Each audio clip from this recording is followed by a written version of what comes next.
Skaapwagter 8. U berei 'n tafel voor my aangesig. Psalm 23. Baie van ons ken die woorde van Psalm 23 uit ons kop uit vanaf ons kinderjare. Ons ken die liedjies wat daarop gebaseer is en weet van die Here wat ons herder is. Dit stel ons gerus om te weet dat die Here heeltyd by my is. Ek is veilig in sy versorging. Hy het die beste vir my in gedagte. Oor die jare het baie van ons teruggeval na hierdie Psalm as die lewe ons platgeslaan het of as ons in die knyp is. Dit vertroos, dit gee hoop, dit bring perspektief. In die sonnaskool het ons selfs geleer om ons vingers te gebruik, een vinger vir elke woord. Die Here is my herder. En dit dan saam te krul in 'n vuis sodat ons dit beter kan onthou. Ongeag die omstandighede waarin ek beland, kan ek net kyk na my vuis en die woorde herhaal: die Here is my herder. Hy sorg vir my. Ek het niks om te vrees nie. Wanneer ons as moderne mense kyk na hierdie Psalm, moet ons weet dat dit geskryf is uit die oogpunt van 'n skaap se verhouding met sy skaapwagter. Elke woord wat daar geskryf staan, vertel ons iets van hierdie verhouding. Hierdie is nou al die 8ste week wat ons kyk na dieselfde Psalm. Elke keer wys die Here iets nuuts en vars vir ons, wat ons verhouding met hom sal versterk. Kom ons lees dit hardop saam uit die Nuwe Lewende Vertaling. Psalm 23, 'n Dawid Psalm. Die Here is my herder. Daar is niks wat my ontbreek nie. Hy laat my lê in groen weivelde. Na water waar rus is, lei hy my. Hy gee my nuwe krag. Hy lei my op die pad van geregtigheid tot eer van sy naam. Wanneer ek loop in 'n baie donker kloof, sal ek nie bang wees nie, want U is naby my. U stok en U staf beskerm en ondersteun my. U berei vir my 'n feesmaal voor die oë van al my vyande. U verwelkom my as 'n eregas deur my kop te salf met olie en my beker oorvol te maak. Waarlik, U goedheid en trou vergesel my al die dae van my lewe. En ek sal bly in die huis van die Here solank as wat ek lewe. Om hierdie gedeelte te verstaan, is dit goed om die landelike plaasagtergrond in gedagte te hou waarteen hierdie Psalm afspeel. Die skaap is nou op pad na die somerweivelde op die hooglande, die hoofveld, die bergwêreld. Die skape vorder deur die donker, gevaarlike valleie, maar bly nie daar nie. Hulle is op pad na die somerweiding, waar hulle heeltyd deur hulle herder beskerm en gelei word. Ons kyk nou so 'n paar vertalings. U nooi my om by U tafel te sit, maar my vyande moet staan en kyk. U dek vir my 'n tafel voor die oë van my teestanders. U laat my by 'n feesmaal aansit, terwyl my teestanders moet toekyk. Soos 'n gasheer sit U net die beste van die lewe aan my voor. Hulle wat nie naby U lewe nie, kan maar net verleë toekyk. Vanuit ons moderne konteks maak hierdie gedeelte glad nie sin nie. Wat het 'n tafel nou te doen met hierdie Psalm? En waar kom hierdie vyande of teestanders nou skielik in die prentjie in? Ons moet onthou, die Psalm word vertel uit die oogpunt van 'n skaap wat deur sy herder gelei word. Dus moes hierdie woorde iets beteken het in die konteks van destyds. Het dit dalk iets te doen gehad met die gevare wat die skape bedreig? Is die skape dalk op die menu? Relax everybody, it's no one we know, sê die mamma skaap wat die kos indra. Party van ons het al ervaring opgetel met aanlyn bestellings, waar hulle al die bestanddele by jou huis kom aflewer, en dan moet jy jou eie ete daarvan maak. Maar hierdie Psalm het waarskynlik niks te doen met 'n lekker sondagmiddagete van rys, vleis en aartappels nie. In baie dele van die wêreld is plateaus of tafelberge plekke wat gesog is onder die skaapwagters. Die hoë plateaus waar skape in Amerika en Suid-Europa heen trek, word in Spaans mesas genoem. Die Swahili woord vir 'n tafel is ook 'n mesa. Waarskynlik het dit sy oorsprong toe die eerste Portugese ontdekkingsreisigers Oos-Afrika besoek het. Hierdie woord mesa word dikwels gebruik om te verwys na die hoë plat plateaus van die kontinent. Dit is moeilik bereikbaar, maar daar is oorvloed weiding in die somer. Tafelberg in Kaapstad is 'n klassieke voorbeeld, maar nie juis 'n plek waar jy skape sal aantref nie. Al wat jy kry op Tafelberg is toeriste. Dit kan wees, toe Dawid verwys het na 'n tafel, hy as 'n skaapwagter 'n somer plateaurand of platberg of hoogland in gedagte gehad het. Hierdie messas was afgesonder en moeilik om te bereik. 'n Energieke skaap-eienaar sal tyd en moeite onderneem om die plek gereed te kry vir die aankoms van sy kudde. Vroeg in die seisoen, selfs nog voor al die sneeu gesmelt het weens die lenteson, sal hy al vooruitgaan en die wilde, ruwe bergwêreld deurkyk met die oog op die somer. Hy gaan verken waar die beste plekke sou wees om sy skape heen te neem wanneer die tyd reg is. Net voor die skape daar aankom, sal hy nog 'n ekspedisie of 2 onderneem om die tafel of plateau gereed te kry vir hulle. Hy sal sout en minerale saamneem en versprei op strategiese plekke, tot voordeel van die skape wat die somer daar sal deurbring. Die intelligente en slim eienaar sal ook vroegtydig besluit waar sy kampplekke sal wees, sodat die skape die beste oornagplekke kan kry. Hy besoek die plateau of die plat hooglande met noukeurigheid, om te sien waar wielige gras groei. Op daardie tydstip sal hy besluit watter plekke liggies besoek moet word en watter hange of grasvlaktes 'n langer tyd op spandeer kan word. Hy sal ook op die uitkyk wees vir giftige onkruid en sy kudde se weidingsprogram aanpas, deur drastiese stappe te neem om dit te vermy, of om dit uit te roei, voor hulle daar aankom. Skape is maar dom, en sal enigiets vreet wat vir hulle lekker lyk. Die skaapwagter moet dus vooruit weet waar sulke plante is, wat hy moet uittrek of vermy. Een skaapboer vertel dat hy 'n plaas gehad het waar blou en wit blomme, wat hy kammas genoem het, welig gegroei het. Die blou blomme was 'n pragtige gesig vir die lente. Die wit blomme was ook aantreklik, maar dodelik giftig vir skape. As lammers selfs net aan 'n paar van hierdie lelieblare sou knibbel wanneer hulle verskyn tussen die gras in die lente, sou dit hulle dood beteken. Die lammers sou verlam raak, styf raak soos 'n blok hout en sterf aan die gif wat in die plant is. As boer het hy en sy seuns baie dae die weidingsgebied besoek om alle giftige plante uit te trek. Dit was 'n herhalende roetine elke lente voordat die skape in daardie gebied losgelaat is. En deur getrou af te buig en die giftige plante uit te trek, was soos om die tafel voor te berei in die teenwoordigheid van die vyand. Die giftige plante was die vyand, en die tafel was die afgesonderde grasvlaktes van die hoogland. As hy wou hê dat sy skape die somer moes oorleef, moes hy eenvoudig die messa of die tafel vir hulle voorberei, met rugbrekende werk om die giftige onkruid uit te trek. En Dawid het waarskynlik al hierdie dinge in gedagte gehad terwyl hy sy psalm geskryf het. Mens kan omtrent jou die prentjie voorstel waar hy stadig loop oor die somerweiding voor sy trop skape. Met sy skerp oë is hy op die uitkyk na enige tekens van giftige plante wat hy sal moet uitpluk, voor sy skape dit ontdek. En waarskynlik het hy arms vol daarvan bymekaar gemaak om sy trop te beskerm. Die parallelle met die Christelike lewe is duidelik. Net so skape voel ons dat ons op een of ander manier alles moet uitprobeer wat op ons pad kom. Ons moet hierdie ding proe en daardie ding kou net om te sien hoe dit is. Dis nou hier, kom ek probeer dit uit. En ons kan selfs vooruit weet dat party van daardie dinge dodelik is. Hulle sal ons niks goed doen nie. Hulle kan baie destruktief wees. Maar selfs al weet ons dit, volhard ons hardkoppig en probeer ons dit uit. Almal doen dit mos.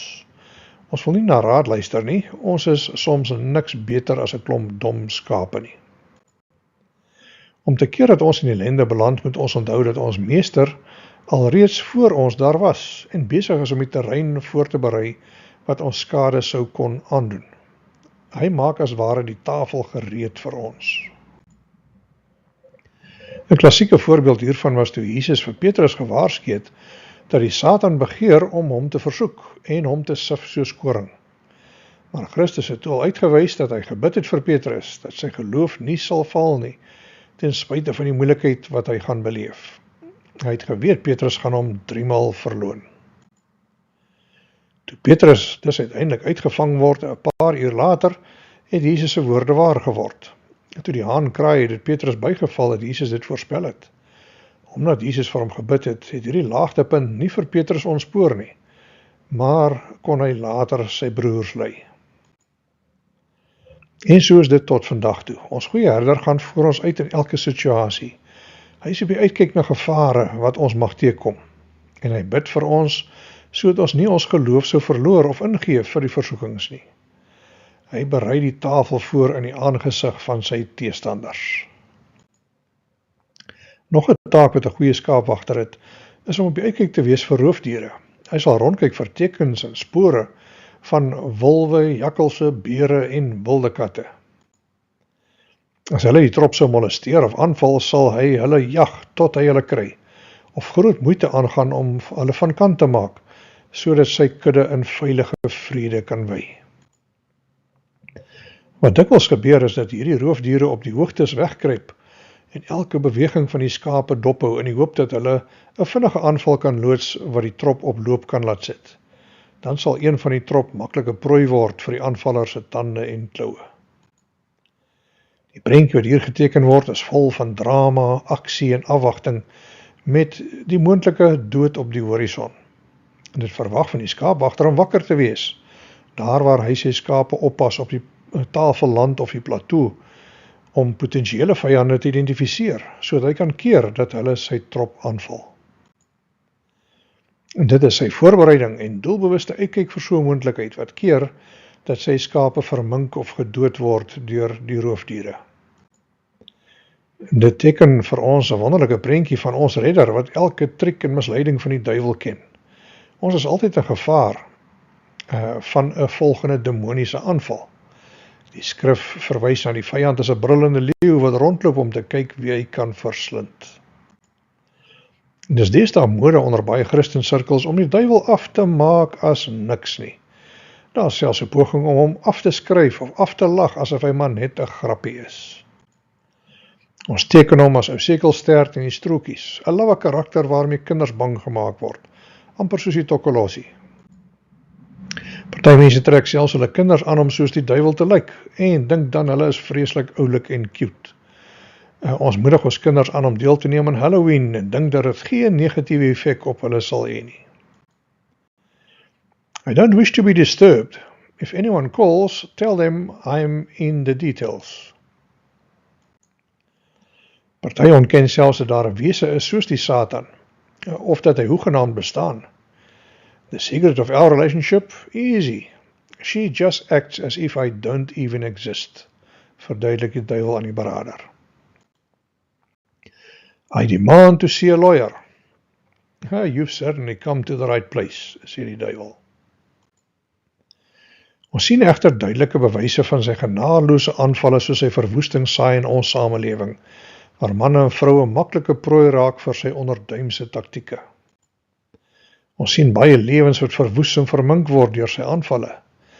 Selfs al sien ons nooit die duiwel self nie. Hy is 'n slinkse karakter wat in die skaduwees bly, maar ons sien sy handewerk. Een skaapboer vertel van sy onderonsie met 'n puma. Op verskeie nagte het hierdie sluipende dier tussen sy skape beland en groot amok gesaai. Party oeye is op die plek doodgebyt, hulle bloed gedreineer en hulle lewer geëet. Ander is net oopgeskeur of oopgekrap met hulle kloue. Dit lyk of die groot kat dit geniet het om hulle te jag en met hulle te speel, net soos 'n huiskat met 'n muis sou speel. Party het dele van hulle wolpels verloor en in hulle paniek het baie skape gestruikel of bene gebreek, soos hulle oor 'n ruwe terrein probeer weghardloop het en so hulle self vermink het. Tog, ten spyte van die skade, ten spyte van die dooie skape, ten spyte van die wonde en vrees wat die kudde beleef het die skaapwagter nooit die puma op sy plaas gesien nie. Hy was so skie en onderduims, dat die boer nooit die puma op heterdaad betrap het nie. Ons sal baat vind daarby om te alle tye naby aan ons goeie herder te leef en wandel. Dis die plek waar jy seker kan wees van sy beskerming en veiligheid. Dis gewoonlik die skape wat afgedwaal het, hulle wat rondloop op die rand van die trop, hulle wat dink hulle kan self, wat afgemaai word deur die roofdiere wanneer hulle dit die minste verwag. Gewoonlik is die aanvallers lankal weg teen die tyd wat die skaapwagter bewus raak van die skape se geroep om hulp. Party skape is natuurlik verstom en verskrik as hulle aangeval word. Hulle sal nie eers bler terwyl hulle uitbloei nie. Dieselfde is ook waar van Christene. Party van ons beland in groot moeilikheid deur ons eie aksies, deur weg te dwaal van medegelowiges, op ons eie te probeer regkom, kerk te vermy en kontak met medegelowiges af te skryf as pure tydmors. Ons sal luister na allerhande stemme behalwe Godsin en blindelings aanloop agter enigiemand wat vir ons wil lei. Maar wanneer ons aangeval word deur die duiwel, is ons alleen, soms ook geskok en stil, dat ons nie eens in staat is om uit te roep vir hulp nie. Ons verkrummel sommer net daar onder die vyand se aanslag. Ons het maklike prooi geword, want ons is nie naby aan die herder nie. Ons het kontak met die kudde verloor.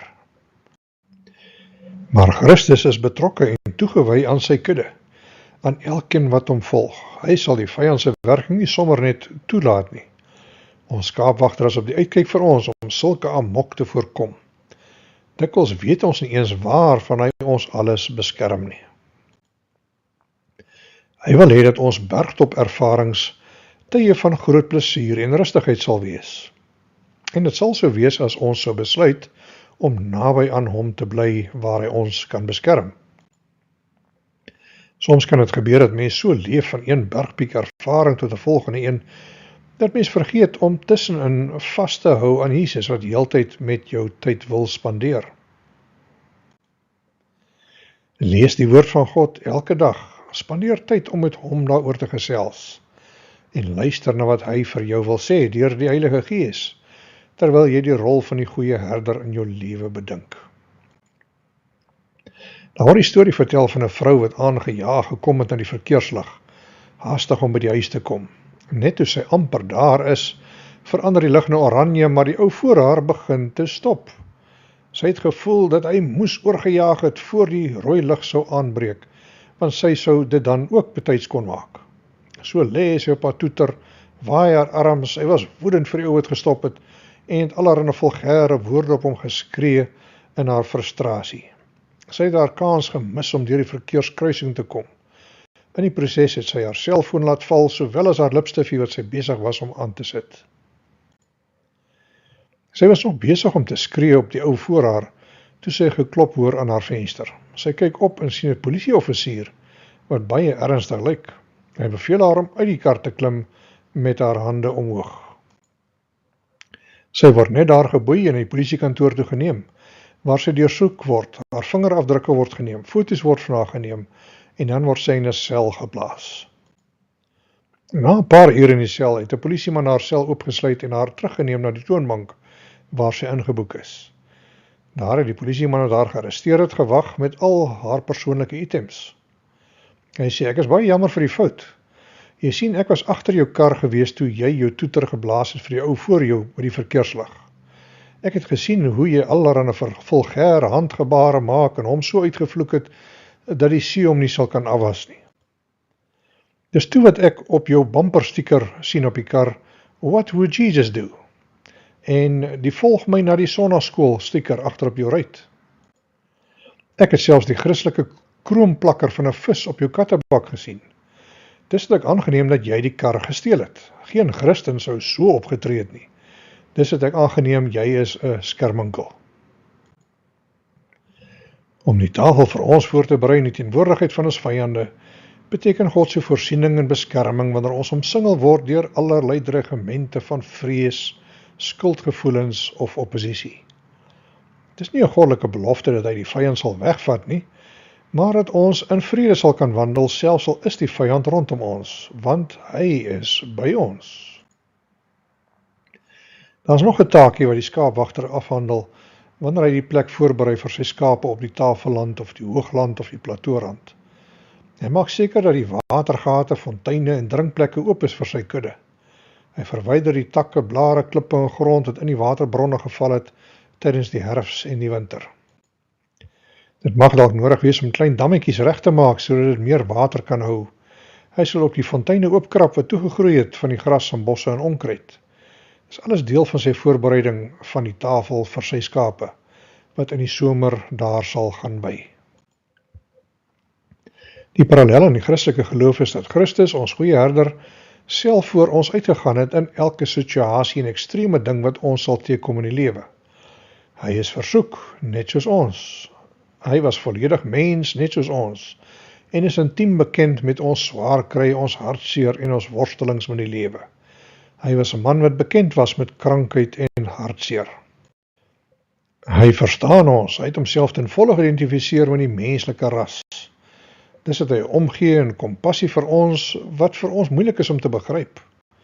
Geen wonder hy maak elke voorsiening, om te verseker dat ons staande kan bly teen die aanvalle van Satan, teen sonde en ons eie onnoselheid nie.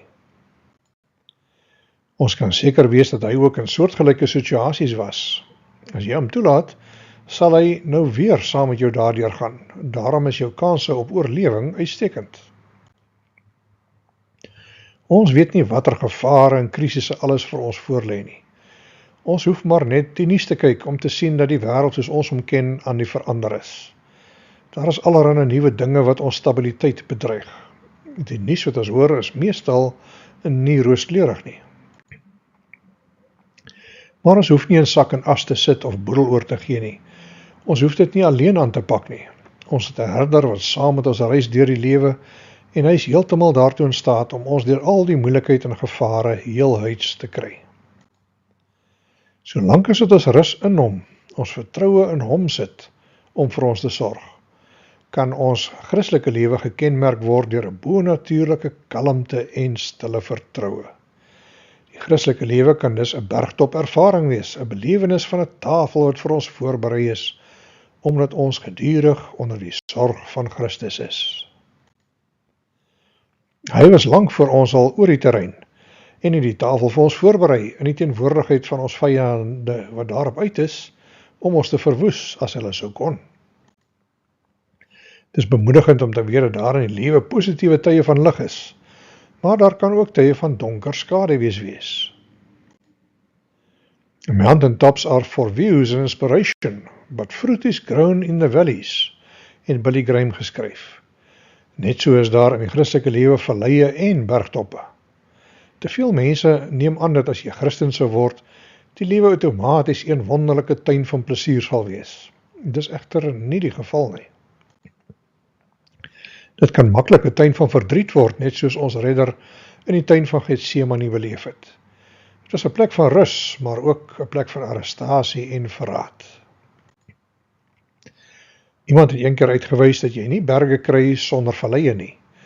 En selfs daar op die bergtoppe kan jy tawwe moeilike uitdagende ervarings beleef, blootgestel aan nuwe bedreigings en die natuurelemente. En net omdat die skaapwagter vooruit gegaan het en al die moontlike dinge gedoen het om die veiligheid en welvaart van sy skape te verseker voor hulle opdaag in die somerweivelde van die plateaurand, beteken nie dat hulle daar geen probleme sal hê nie. Daar is steeds roofdiere wat hulle kan aanval. Dit is steeds moontlik vir giftige plante om te groei. Storms en winde kan steeds om die pieke woed, as ook 'n dosyn ander gevare wat die hooglande kan tuister. En tog maak Christus seker dat ons vreugde sal beleef saam met hom te midde van ons hartseer, dat ons wonderlike dae sal hê in sy teenwoordigheid te midde van donker dae, dat ons sonskyn sal beleef onder sy sorg, selfs al is daar skadu wees.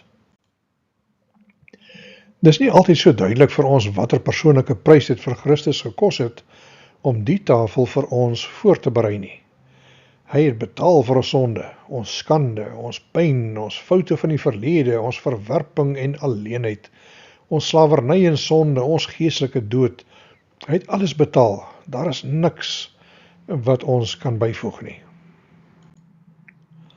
En wanneer 'n skaapwagter die somerweivelde gaan voorberei, is dit ook 'n tyd van afsondering en eensaamheid, 'n tyd van harde werk, opoffering en blootstelling. Hy gee sy alles vir sy skape.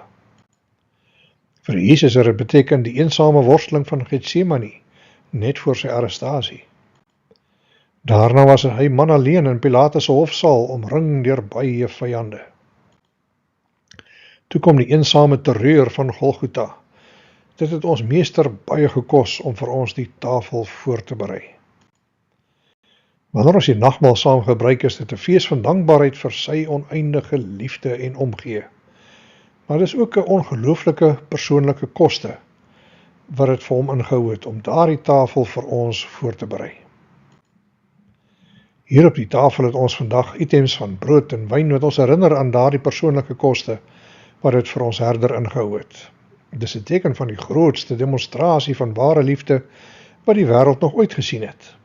God het afgekyk na ons hartseer, sukkelende, sondige mensdom en is gedryf deur sy omgee en kompassie vir ons wat so skape afgedwaal het.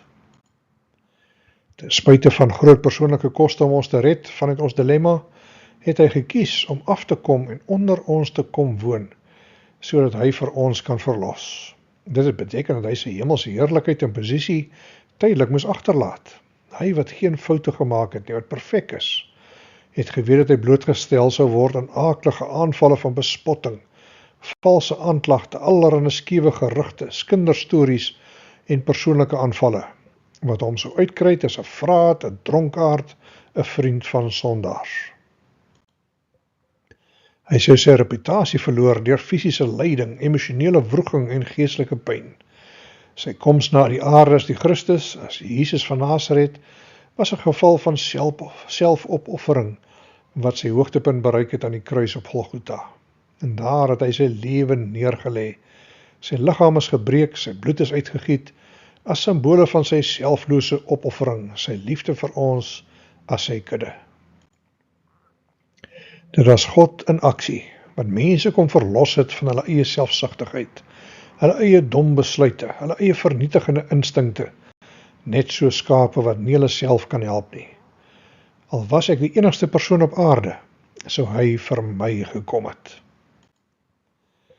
Daar is 'n groot misterie opgesluit hierin. Geen mens sal ooit al die implikasies besef nie.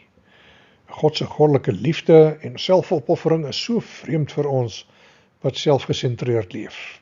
Op sy beste kan ons dit skaars begryp hoe 'n perfekte, sondelose persoon bereid sou wees om namens ons tot sonde gemaak te word, sodat ons wat vol foute is, vol selfsugtigheid en suspisie, vrygemaak kon word van sonde en onsself, om 'n nuwe lewe van regverdigheid te ontdek. Jesus self het gesê dat hy gekom het sodat ons lewe kan hê en dit in oorvloed.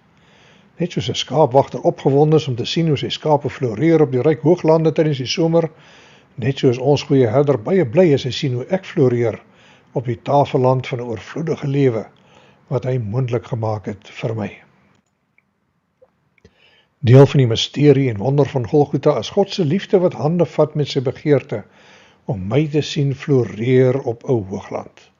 Hy verlang daarna om my te sien uitstyg bo die vlak van alledaagse belewennisse. Hy is bly wanneer ek wandel in sy paaie van heiligheid, onselfsugtig is en tevrede met sy versorging. Wanneer ek bewus is van sy teenwoordigheid en wanneer ek sy hier wees, intiem geniet. Om so te leef is om oorvloedig te leef. Om so met hom te wandel is om met stille versekering te wandel. My herder is met my. Om deur hom gevoed te word is om oorlaai te word met goeie dinge. Op hierdie tafelland of bergtop ervaring sal ek gedurig iets nuuts ontdek omtrent my skaapwagter en sy liefde vir my. Die woordeskat van Psalm 23 reflekteer ook iets van die tipiese Midde-Oosterse gasvryheidskultuur. Die gasheer sal gewoonlik 'n uitspattige maaltyd voorsit vir 'n gas as 'n teken van eer en beskerming. Solank as hy die gaste by sy tafel aansit, val hulle onder die gasheer se beskerming en versorging. Dit beteken geen vyand kan hulle aanraak solank as wat hulle onder sy dak is nie. Die gedeelte onderstreep ook God se beskerming, voorsiening en eer te midde van teenstand. God beloof nie vir ons die afwesigheid van vyande of moeilikhede of terugslae nie, maar hy beloof om ons staande te hou deur dit alles. As die goeie herder voorsien Jesus vir ons alles wat ons nodig het om geestelik te groei. Hy noem homself die brood van die lewe. Wie ook al na hom toe kom, sal nooit weer honger ly nie. Baie mense vandag voel omring deur opposisie en teenstand. Of dit nou by die werksplek is, by die familie of persoonlike worstelings, Hierdie gedeelte herinner ons daaraan dat God vir ons sal voorsien, selfs te midde van al hierdie vyandige weerstand en moeilikhede. Die wêreld probeer swaar kry verwyder as 'n teken van sukses. Maar God berei 'n tafel vir ons voor reg in die teenwoordigheid van ons worstelings. Hy wys daarmee dat sy voorsiening nie afhanklik is van gunstige omstandighede nie.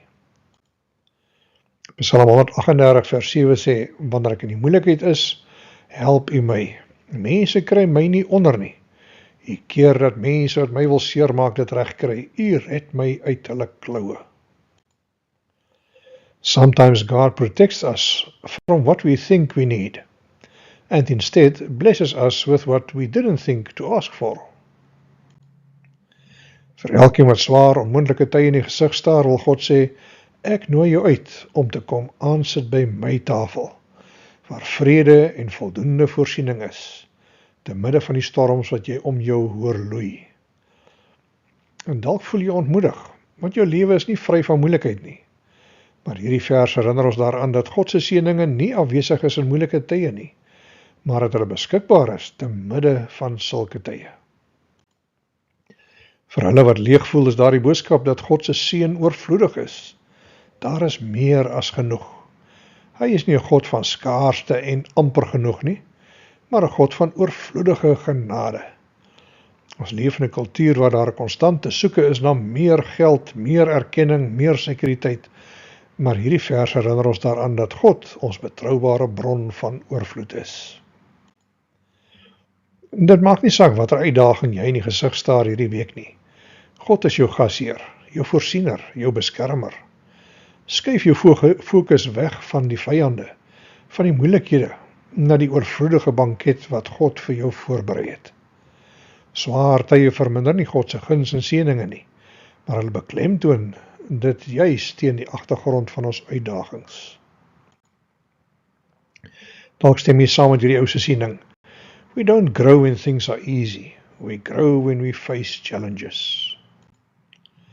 Ons lees van die bruilofsfees van die lam wat vir ons voorlê en wonder wanneer die tyd sal aanbreek, wat ons daar sal gaan aansit. Matteus 26 herinner ons aan iets daarvan in die konteks van die nagmaal. Terwyl die ete aan die gang was, vat Jesus 'n stuk brood. Nadat hy vir God dankie gesê het vir die brood, breek hy dit in stukke en gee dit vir sy disippels. Vat dit en eet dit, sê hy. Dit is my liggaam. Toe vat hy die beker met die wyn. En weer sê hy vir God dankie daarvoor en gee dit vir sy disippels om te drink. Drink dit almal van julle. Dit is my bloed wat gaan vloei. Dit beteken dat baie mense se sondes as gevolg daarvan vergewe sal word. Maar dit beteken ook dat baie mense in 'n nuwe verhouding tot God sal staan. Luister, ek sal eers weer so saam met julle wyn sit en drink wanneer ons die nuwe hemelse wyn saam aan die tafel van my Vader in die hemel drink. Elke keer as ons die nagmaal gebruik, is dit 'n publieke verklaring waarin ons as ware die duiwel se neus in sy mislukking smeer. Hy het verloor, sommer big time. Hy het gedink hy wen met die kruisiging van Jesus, maar moes tot sy skok agterkom dat dit deel was van 'n veel groter plan om die mens vry te maak van sonde.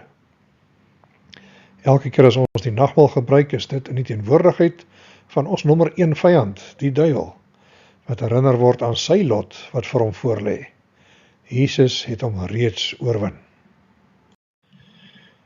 Ons was nie daar 2000 jaar gelede toe Jesus die dood oorwin het met sy kruisiging en opstanding nie. Maar elke keer as ons die nagmaal gebruik deur die wyn en brood ter herinnering van wat Jesus gedoen het, sit ons as ware weer aan by sy tafel. Die nagmaal is 'n direkte skakel met Jesus se offerande om ons vry te spreek. As die goeie herder het hy alles gedoen wat nodig is om ons te red, om elkeen van ons behoeftes te ontmoet. Dankie Here, dat U 'n tafel vir ons voorberei het, selfs in die teenwoordigheid van ons vyande en moeilikhede. Help ons om U te vertrou vir U beskerming, te wandel in U guns en te lewe met 'n groeiende dankbaarheid. U is my herder. Amen.